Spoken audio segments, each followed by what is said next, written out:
and even with the fine, it's not much for him, so Davis hardly got punished at all. It led to questions on whether or not this type of behavior is okay, and executives across the league felt very uncomfortable about it. Number 6, Kawhi Leonard. Kawhi's exit from the Spurs was kind of similar to Davis's exit from the Pelicans, but it was more complex.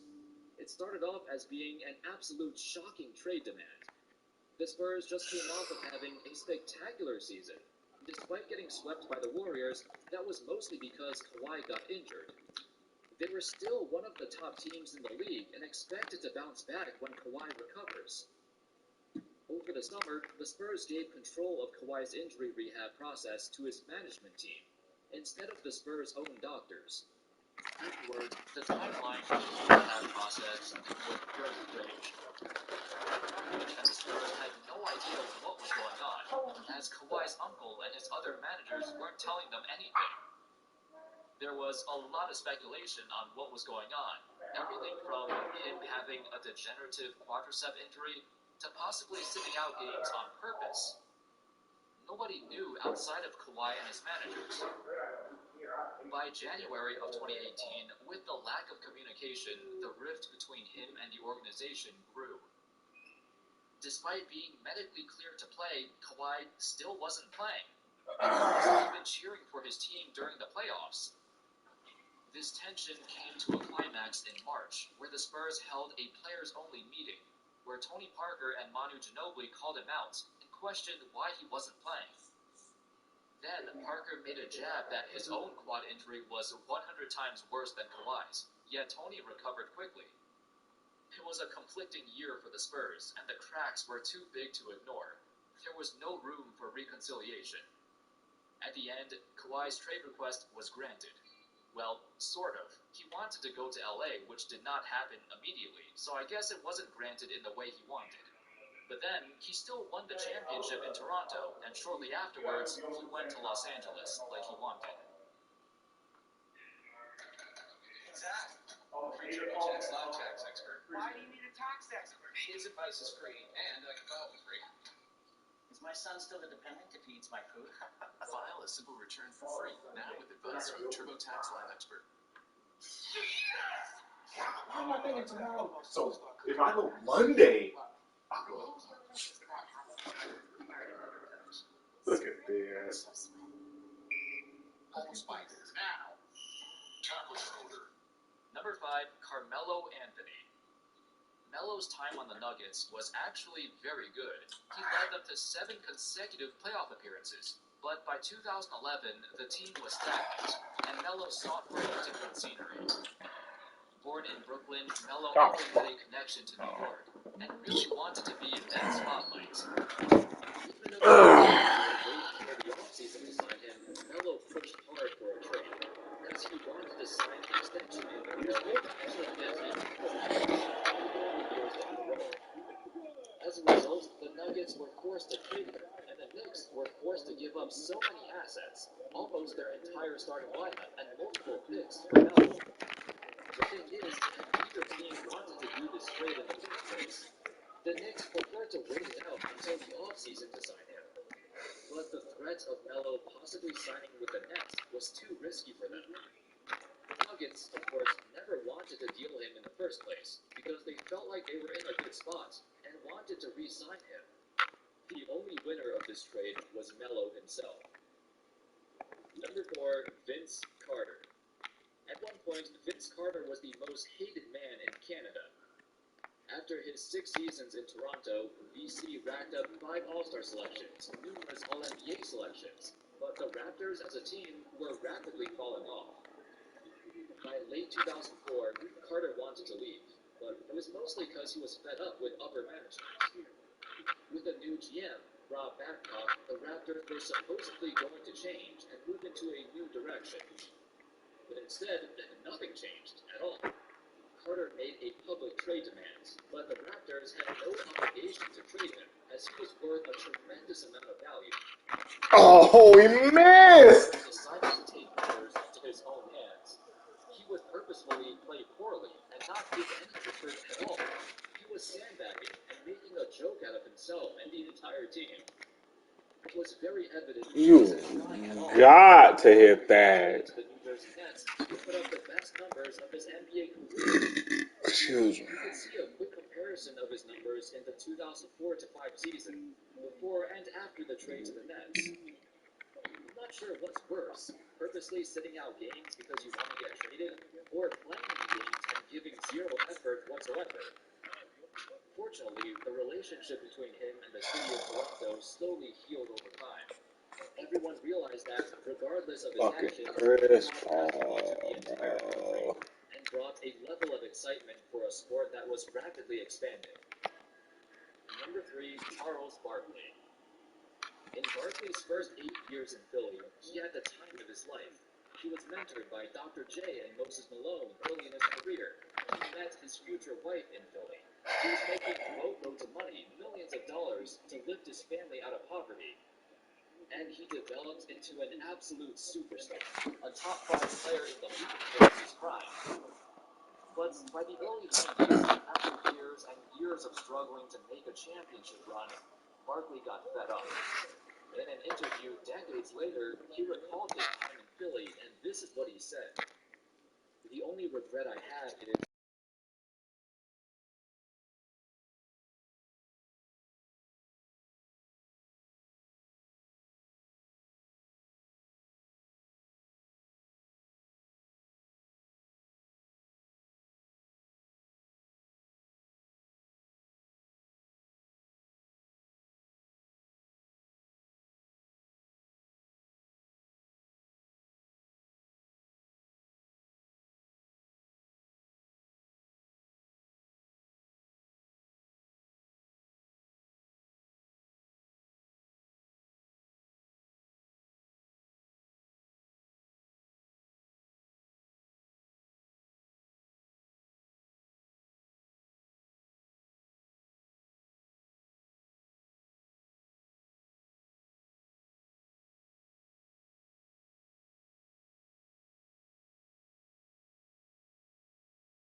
Lakers' former assistant coach Tex O'Neal left because he couldn't get what he wanted, a huge pay raise. But there was no way ownership could give him what he wanted. Shaq's demands held the franchise hostage, and the way he went about it didn't please the owner too much. And finally, at number 1, Wilt Chamberlain. Now this is a very important one, and probably the first time in NBA history where a superstar really forced the hand of the organization. In 1968, Chamberlain was playing for the 76ers and doing quite well, actually. The previous year, he won his first ever championship after struggling against the Celtics for a decade. In 1968, he lost to the Celtics again, and shortly after, he demanded a trade. The reasons for him demanding it were a bit unclear at first. Many speculated he was just frustrated with losing to the Celtics over and over again, and he demanded to be traded to Los Angeles because he yearned the LA spotlight. That was the simplest explanation, but there were details left unseen. Years later, Wilt claimed that former Sixers co-owner Ike Richman, who briefly owned the team from 1963 to 1965, promised Wilt equity in the team. He basically promised Wilt a part-time ownership stake in the Sixers. Unfortunately, Richmond suddenly passed away in 1965, and the new Sixers owner, Irv Kozlov, had no intention of giving Wilt equity in the team. Honestly, I'm not even sure how he was able to do so back then. Normally, I believe if you're an active NBA player, you can't own any stakes in an NBA team. I don't know, maybe it was allowed back in the day. Either way, Wilt was unhappy he was no longer getting equity in the Sixers, so he demanded a trade. In an article by Jack Ramsey, if he did not get traded, he was effectively going to jump to the ABA. They were losing him regardless. It hurt a lot, too. They gave up the guy who was, at the time, the greatest NBA player ever, for a bunch of scraps. For Wilt, this paired him up with two all-time players in Jerry West and Elgin Baylor. So, at least he was happy now.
Continuously eliminate odors in the air I'm not saying nothing. for 45 days.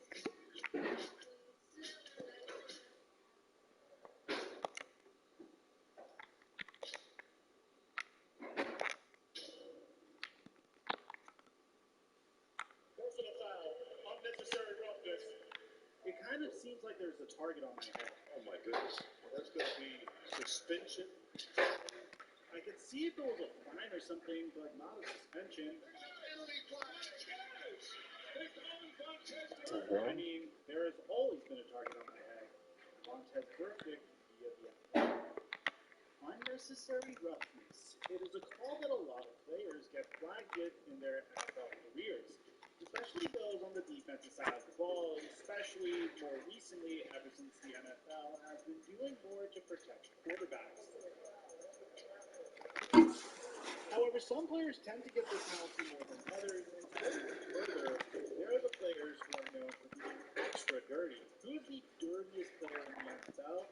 Well, according to KTO, it's Bill Romanowski, and I highly recommend you check out his video on him. But in my opinion, I think that individual could have been superseded by someone else. The player that I'm talking about today was so notorious for being a dirty player that teams steered away from him.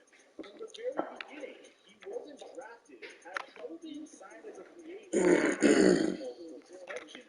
Yet he was so talented that he still managed to make it to the Pro Bowl in his career. However, Montez Burfict today is in exile. The first player in NFL history to be suspended for an entire season, 12 games plus 10 playoff games, because of on-field infraction, and with this very recent arrest, the idea of him ever returning to the NFL is very creepy. So why is Montez Burfict considered to be the most dirtiest player in the NFL? Well, today, we're going to be figuring that out. So what's going on, guys? Your boy Mike here, and guys, we are giving away a PlayStation 5 to anyone that subscribed to this channel, turned on our notifications. Wow, could not block him. Subscriber or new subscriber, you will enter for a chance to win a PlayStation 5. I also want to take a moment to shout out the latest member of Mike Mafia, Longboard Beer. Thank you for joining Mike Mafia. Now that we've got all that out of the way,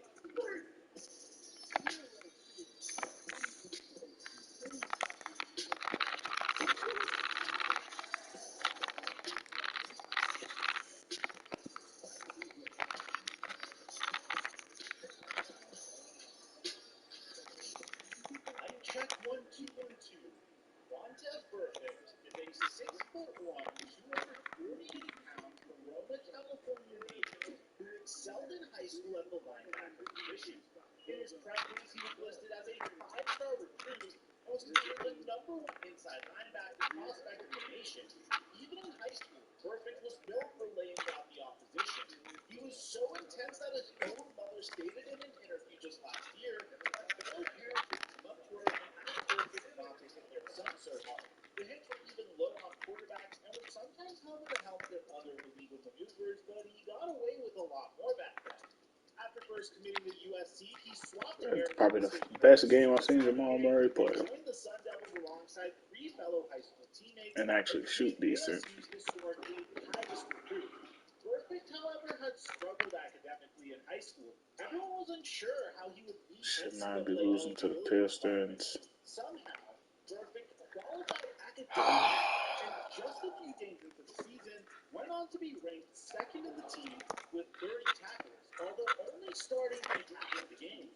In his first game, he destroyed the Idaho State quarterback in a hit that There we go. the Tie quarterback's ball 3 game. stars. With 69 tackles logged at the end of his freshman season, Burfict was named Pac-10 Defensive Freshman of the Year and a freshman All-American. In his sophomore year, although he was considered to be on the watch list for several National Collegiate Defensive Awards, his personal foul penalties began to add up, and his actions even resulted in an ASU loss to Stanford. Thus, he was benched on and off in early October. Although first he had actively refused to count the Stanford game, Montez returned to finish off with 90 tackles in his sophomore campaign, won Pac-10 Defensive MVP, and became a first-team All-American. Sporting News even coined him the meanest man in college football. Not sure if that is a compliment or an insult. His junior year statistics were down. How did they get back and most of his up? problems off the field were often highlighted, such as fights with his own teammates after practice. Even Who though has he the ball? I can't. with the Oh NFL draft after that my the most dramatic statistic of Burfict's time at Arizona State were his 22 personal foul penalties in 37 games. God. 5 seconds. His woes continued as he prepared for the draft. At the NFL Combine in 2012, his performance was subpar as his 5.09 50-yard Do we have dash time timeouts? I logged can't as the tell. slowest of all the Nope. linebackers. Due to an injured hamstring, he didn't participate in the short shuttle or the cones drill Okay. that weekend Okay. either. His Wanderlich score was only an 18 out of possible 50, and it was rumored that he didn't fare well in the club interviews either. He did participate in Arizona State's Oh, media day, in wow. which he would put up average numbers. Just before the draft, worse news came from the one collegiate defensive standout. Jay Glazer stated that We're Burfict going to made a OT. protest at the NFL Combine, and later in an interview, Burfict confirmed that he had been using marijuana. In pre-draft rankings, he was predicted to be the 10th most important. Come on. Hurry up. Let me get us up a couple points. Some out of this.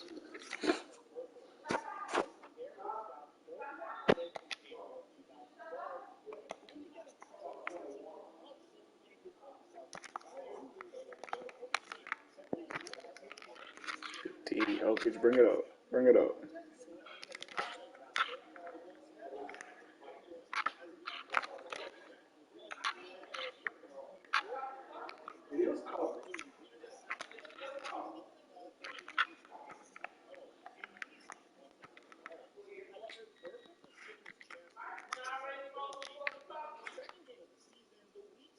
There we go. Howard suffered a season-ending knee injury. Monte became a starter just over a week following that game and played almost 85 snaps and racked up 127 tackles. However, Burfict always felt that he was going to earn his opportunity to put on an NFL uniform.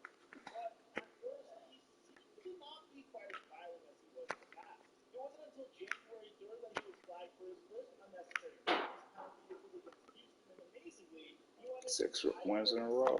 We looking better. However, in 2013, Burfict a little more comfortable on the NFL gridiron and was quickly back to his dirty ways.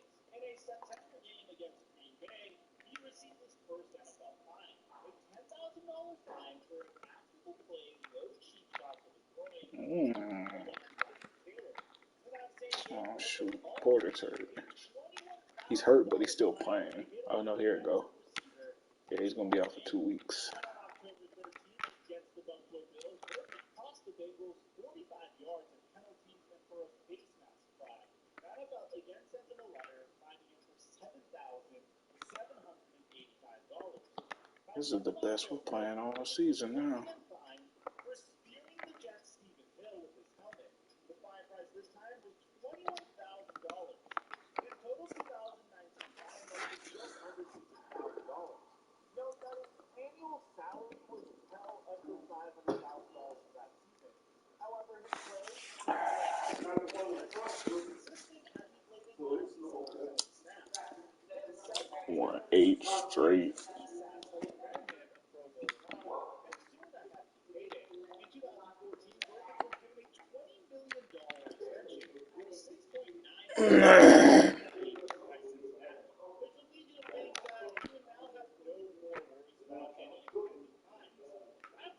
Surprisingly, Burfict was only fined once for $25,000. The people he was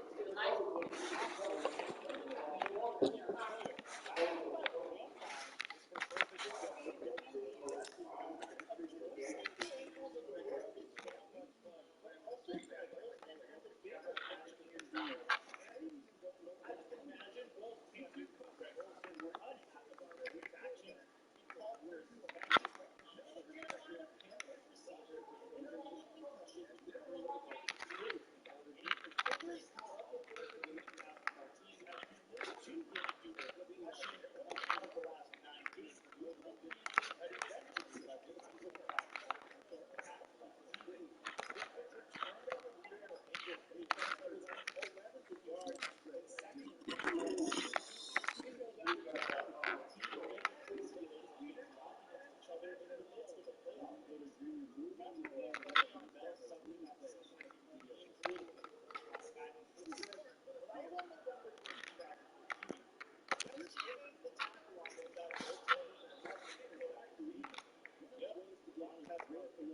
the Several Steelers players said after the fact that Burfict was celebrating that injury. When the Steelers and Bengals met for the second time that season on December 13, 2015, Burfict was fined for 12 different plays, 2 of which were unnecessary roughness penalties, and 4 to low fantasy practice scorers.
Oh, that's game.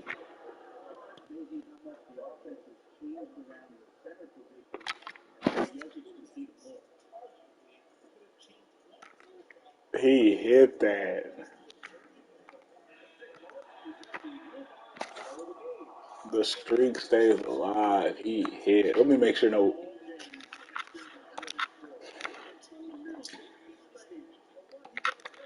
All right. Let me make sure no BS happens though. Okay.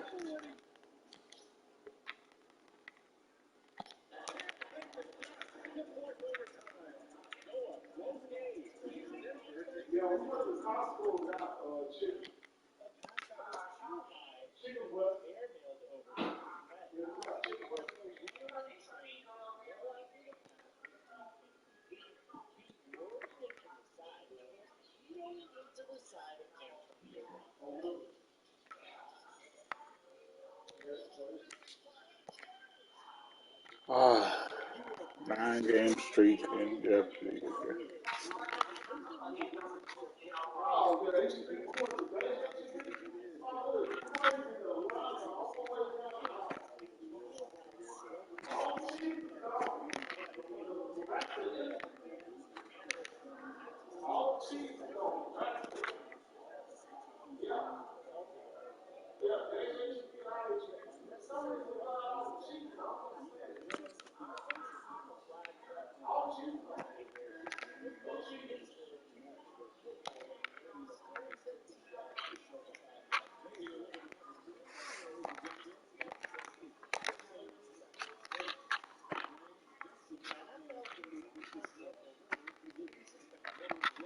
Dang, it was hard to keep up with him.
It's like we might have lost this one.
I don't know Zach Levine's hurt.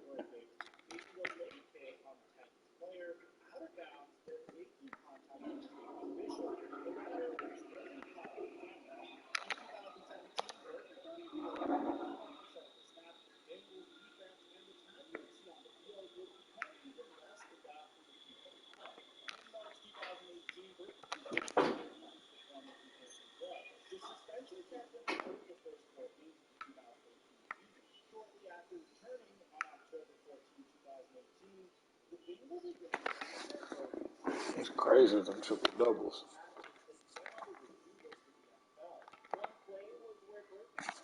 That was 42 and 25 now. Definitely making the playoffs.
Cardinals tight end Jack Doyle had just caught a low pass and was slow getting up to continue the play when Berkeley Oh, Zach Levine got hurt again. hit. Indianapolis head coach Damn. And 1 to 2 weeks. saying that was a pretty vicious hit.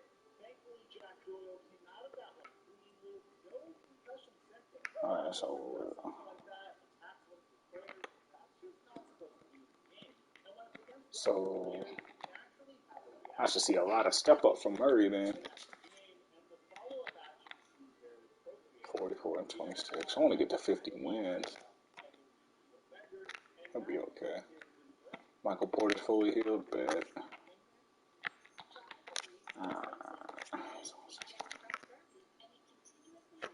We're getting messed up by Toronto. Oh, we came back. Yes.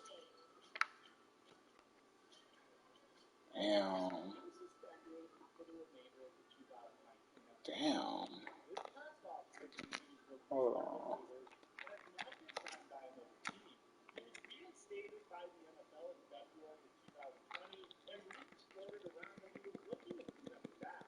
According to Tom Pelissaro, via Burns' agent, Montez has spent the entire offseason studying and learning the proper code of conduct for participation in the NFL. He has watched tape, talked with coaches and NFL experts, doing everything he can to confirm his passion. Okay, Jamal Murray, 35.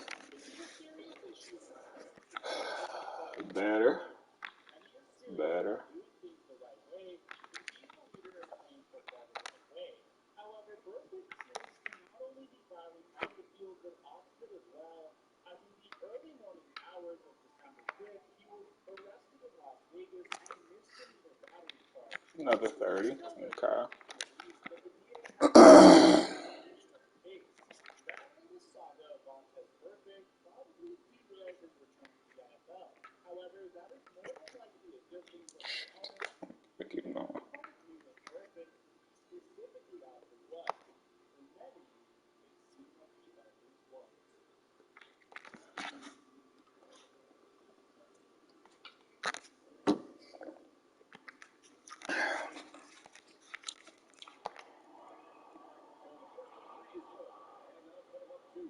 The first of 3? He gets 3?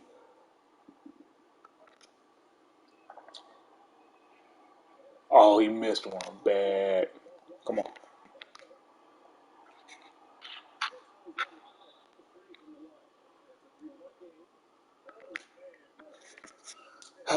Alright, man. It's your chance right here.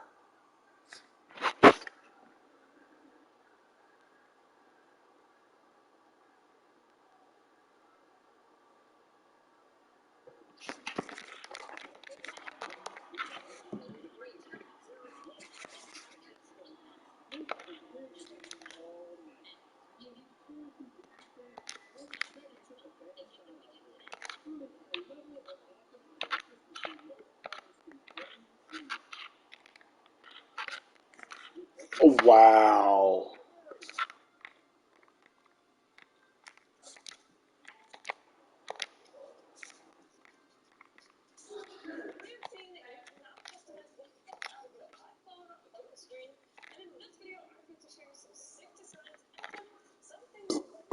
Excuse me. Wow. That's how the fucking game ends.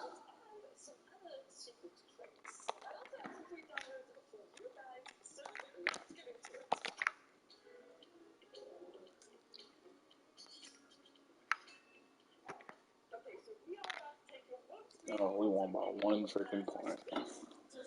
48 and 28. Kind of starting to lose games again, at least more frequently. Oh, what is this? Oh,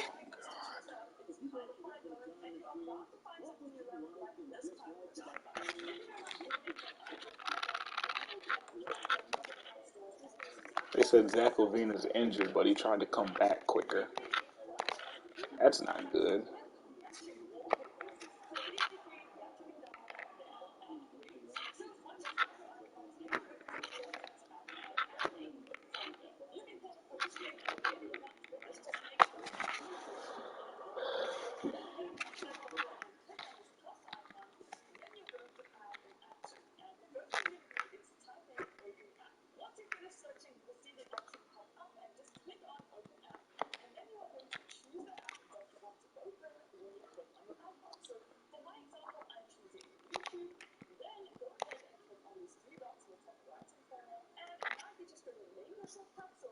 Okay, now he's fully healed.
Oh shoot, that was the season. Actually, all right.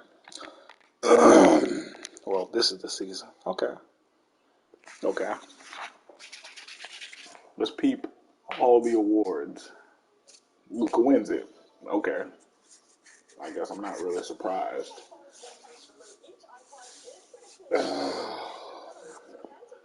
Pretty good stats for somebody that's like 22, though. Luka wins. Wiseman gets Rookie of the Year. Dinwiddie gets Sixth Man. Giannis gets Defensive Player again.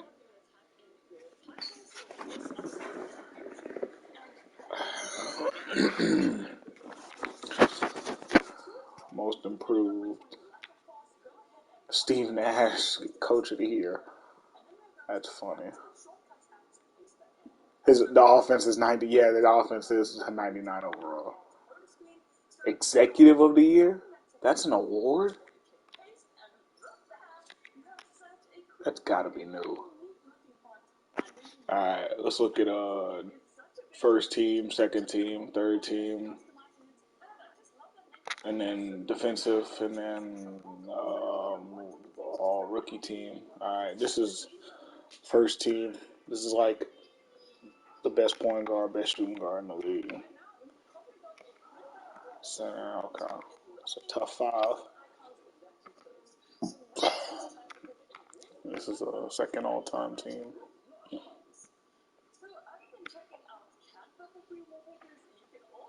Jokic, technically, so there. He's the second best center in the league right now. There. NBA third team. It's a pretty good team. Now this is first team all defense. Yeah, that's defense right here. This is all defense. Second team all defense. And this is rookies. Okay. A second team rookie.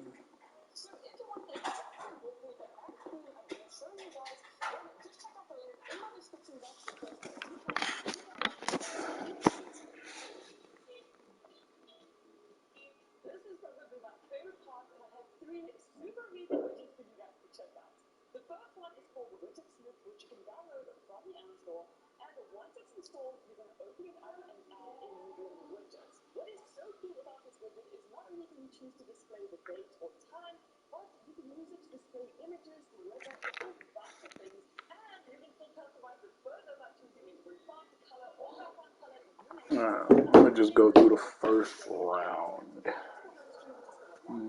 Probably do the second round later tomorrow. So we went 51 and 31. Ain't bad. So we're playing the Pelicans. Minnesota sixth somehow. Brooklyn's 1.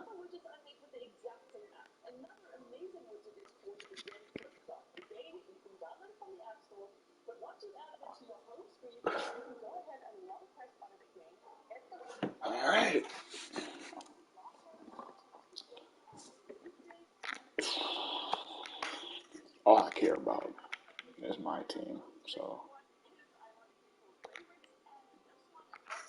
game one.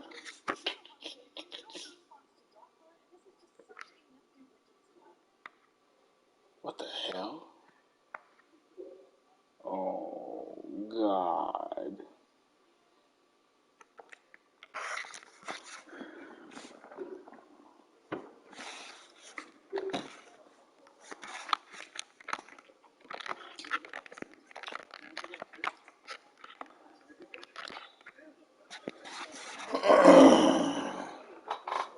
Why are we getting beat by 32?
He's 0 for 5 in the second half.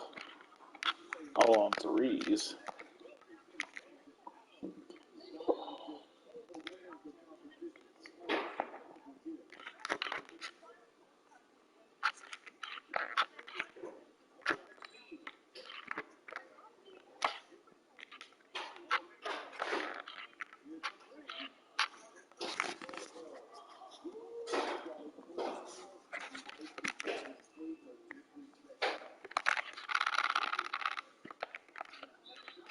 God, they call fouls on everything.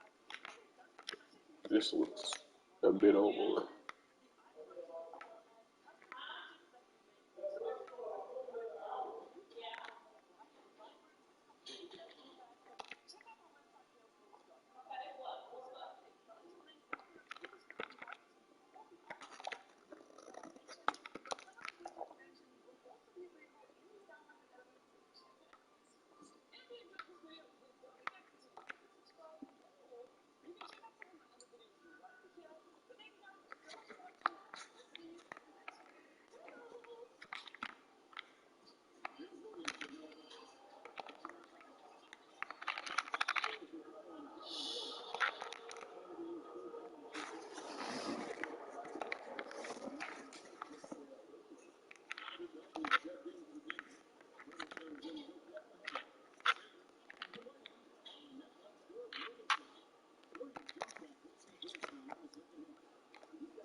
Switch that, switch that, switch that.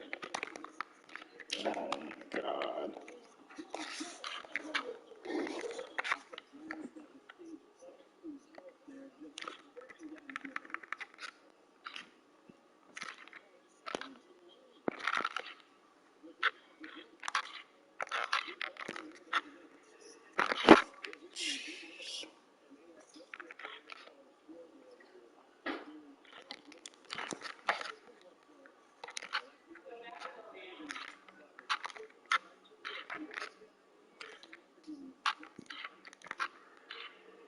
That's a foul.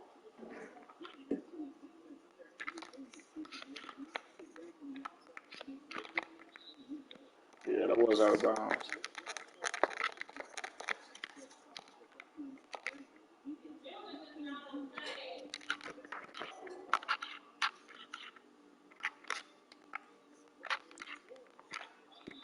Good foul. There we go.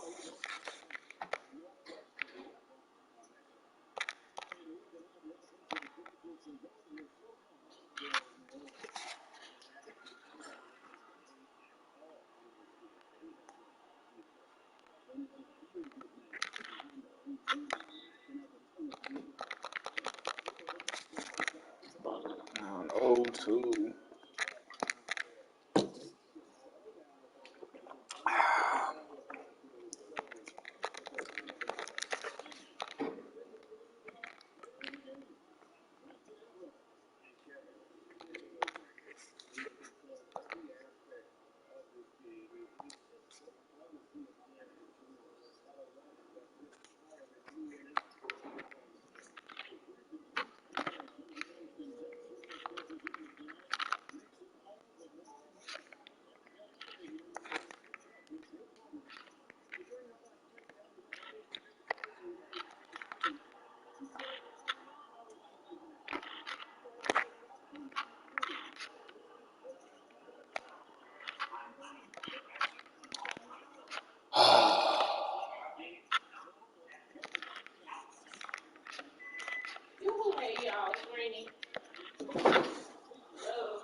I don't know why my notifications for ESPN show up like that.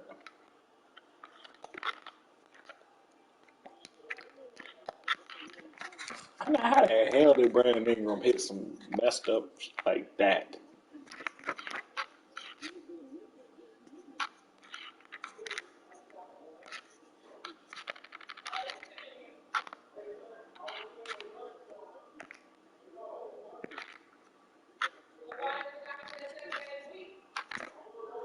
Good hit. Come on. Wait, why are they fouling now? They don't need to foul yet.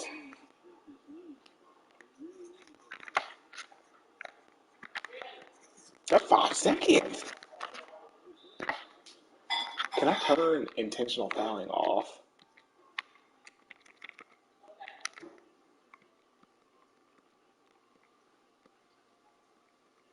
Late game fouling.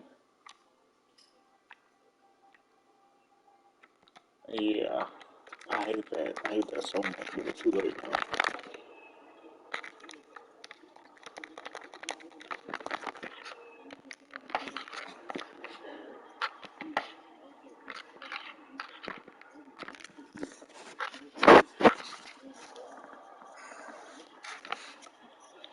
Yeah, like, see, we don't need to foul. On this, we do not need to foul.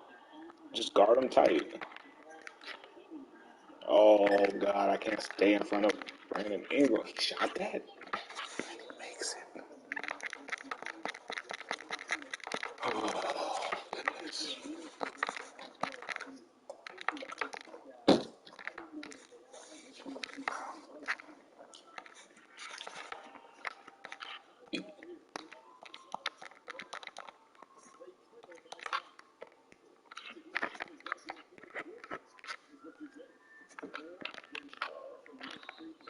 And one. There you go. Dumbass. Good foul. Now we're down by 1. See, all that intentional foul. See, now we have to intentional foul because there's no shot clock left. Oh, we have to foul now. Have to.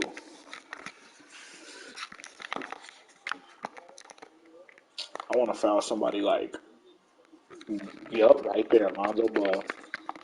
I may like him, but he can't shoot. He's not too great on free throws. Okay, see, my point exactly. Yeah, he missed his next.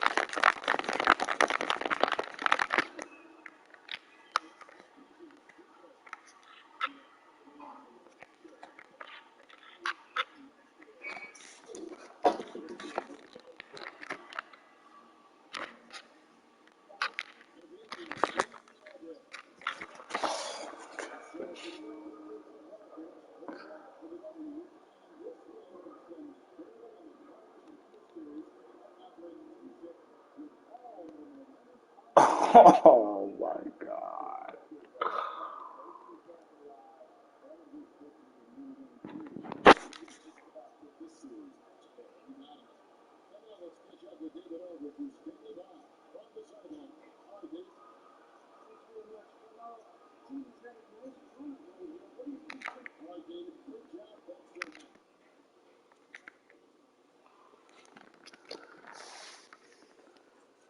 But dude, look at what Jamal Murray does. He doesn't do anything. Neither does Porter.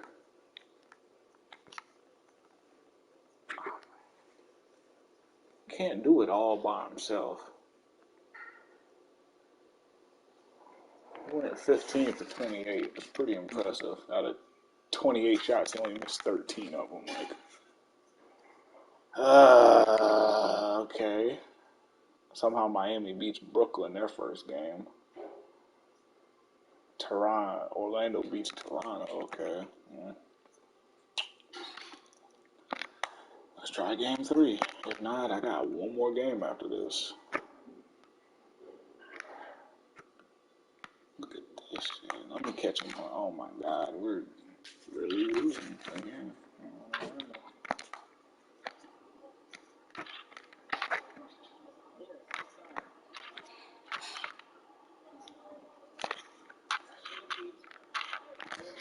Come on. There we go.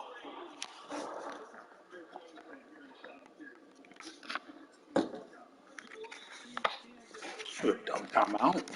Hey, when they go timeout like that, it messes me up.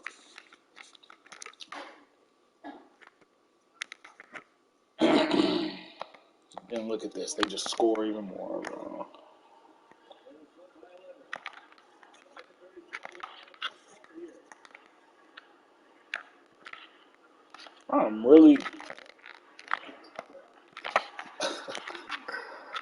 I'm really getting messed up by the Pelicans.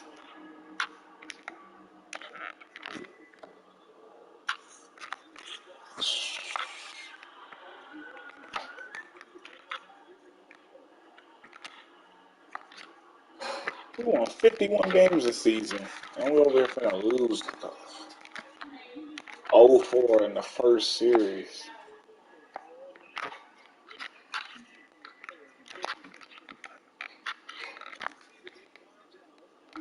Oh my.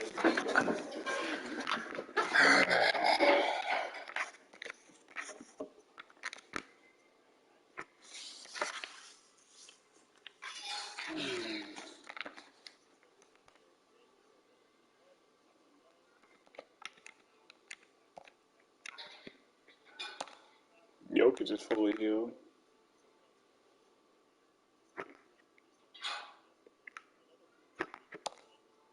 Jeez, why did it get so close? Damn. Where did this come from? 157 points. Look at Murray. He scored 5 points. We scored 157 points as a team, and he scores 5 points out of it. Well, Utah beat them 4-0. Brooklyn still only up a game. Milwaukee, wow. Orlando is up on Toronto. Okay, let's go back to me.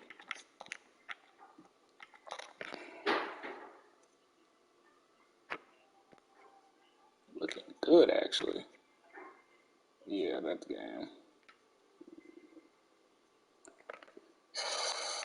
Zach LaVine with 36, 14 for 30. Who cares? As long as we're getting dubs. I don't care if he took 18 threes. He hit 8 of them, though. Alright. One more game and we force 7.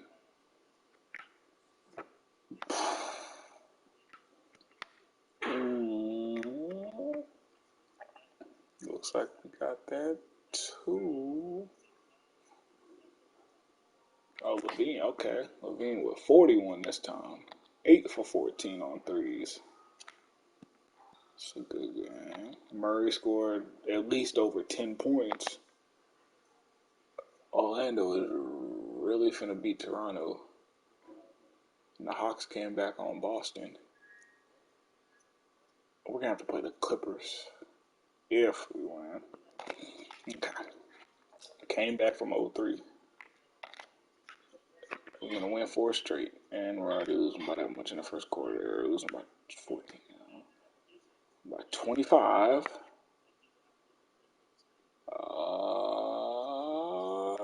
Coming back. Oh, we're up 3.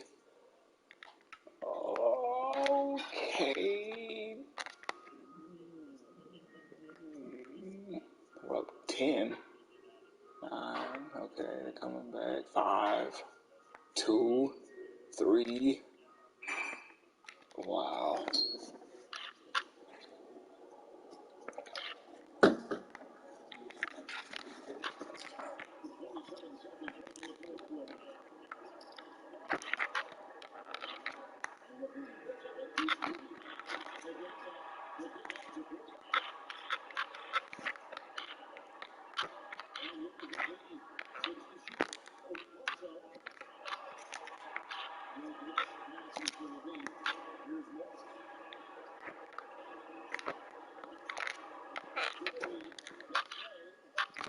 There you go.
Yeah, they ain't celebrating. Job ain't done. You down 0-3 to them. We should have beat them 4-1 at least. Zach LaVine had to score 49 points his last game, 41 points the game before, 32 the game before. Like,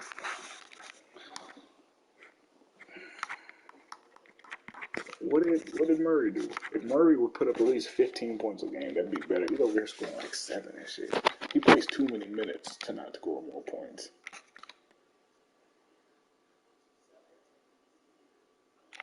Alright, so when I come back, Clippers. It's gonna be tough. That's a good series right there. Actually, this is a better series, Utah and Lakers. But alright, I'll be on. It's not that I'm on. I just might play something else, but yeah, I'm done streaming for now.